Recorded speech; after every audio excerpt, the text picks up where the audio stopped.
नमस्कार। प्रादेशिक समाचार के साथ मैं मनोज कुमार शर्मा।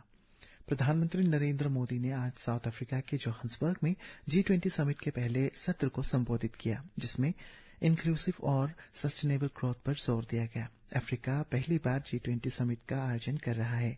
प्रधानमंत्री ने कहा है कि ग्लोबल डेवलपमेंट पैरामीटर्स पर फिर से विचार करने और ऐसे ग्रोथ को प्रायोरिटी देने का समय है जो इंक्लूसिव और सस्टेनेबल दोनों ही हो।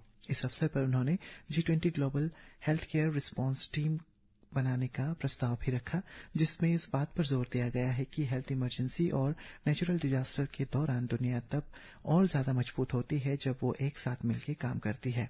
इसके अलावा श्री मोदी ने G20 देशों से ट्रेंड मेडिकल एक्सपर्ट्स की टीम बनाने की कोशिश का आह्वान किया, जो किसी भी इमरजेंसी में तेजी से डिप्लॉयमेंट के लिए तैयार रह सके। अरुणाचल प्रदेश के राज्यपाल lieutenant general retired KG Patnaik ने आज राजभवन ईटानगर में राज्य में पीएम गति शक्ति के कार्यान्वयन और उपयोग की समीक्षा की।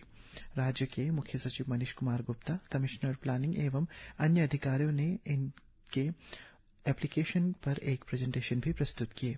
राज्यपाल ने इस बात पर जोर दिया है कि राज्य के हर विभाग को विकास परियोजनाओं की योजना और उन्हें पूरा करते समय पीएम गति शक्ति रिपोजिटरी का पूरा इस्तेमाल करना चाहिए। उन्होंने कहा है कि यह प्लेटफॉर्म अपने इंटीग्रेटेड डेटा के साथ राज्य की स्मार्ट प्लानिंग करने, देरी से बचने और सभी स्केटर्स में बेहतर कोऑर्डिनेशन को बेहतर करने की क्षमता में काफी बढ़ावा दे सकते हैं। उप मुख्यमंत्री चाउना मेन ने कहा है कि अरुणाचल प्रदेश के दाव को ज्योग्राफिकल इंडेक्स यानी GI टैग प्राप्त हुआ है।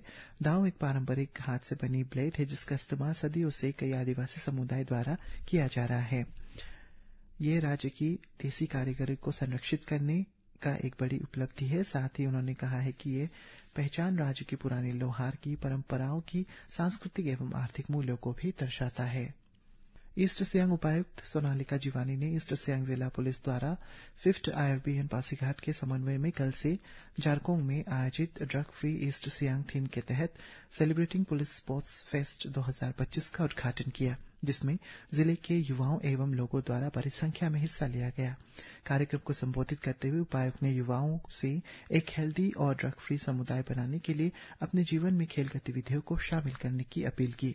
ईस्ट सियांग SP पंकज लांबा ने कहा कि 2 दिन के स्पोर्ट्स फेस्ट में फुटबॉल, वॉलीबॉल, क्रिकेट और बैडमिंटन शामिल किए गए हैं, जिसमें वॉलीबॉल एवं बैडमिंटन में महिलाओं की अच्छी खासी भागीदारी देखी जा रही है। इस इवेंट का उद्देश्य एक्टिव कम्युनिटी एंगेजमेंट और स्पोर्ट्समैनशिप के जरिए युवाओं को जिले के एंटी ड्रग मुहिम से जोड़ना है।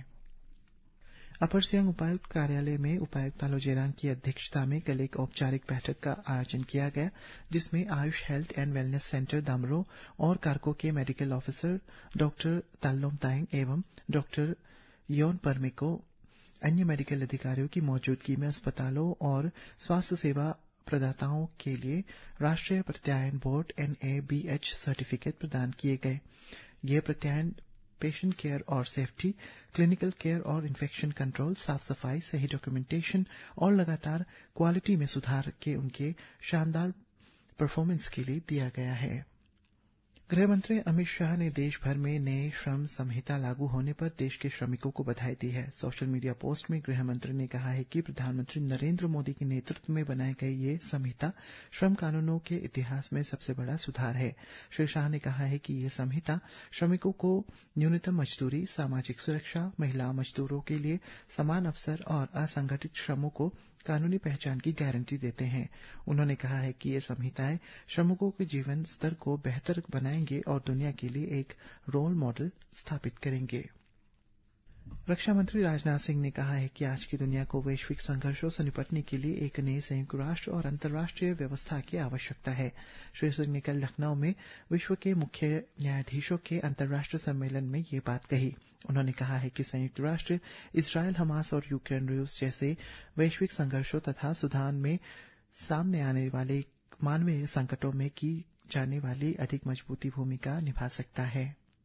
श्री सिंह ने कहा है कि इसका मतलब ये नहीं है कि संयुक्त राष्ट्र में कोई कमी नहीं है, बल्कि ये वैश्विक राजनीति की जटिलताओं, शक्तिशाली देशों के प्रभावों और संस्थागत प्रक्रियाओं की धीमी गति का शिकार है।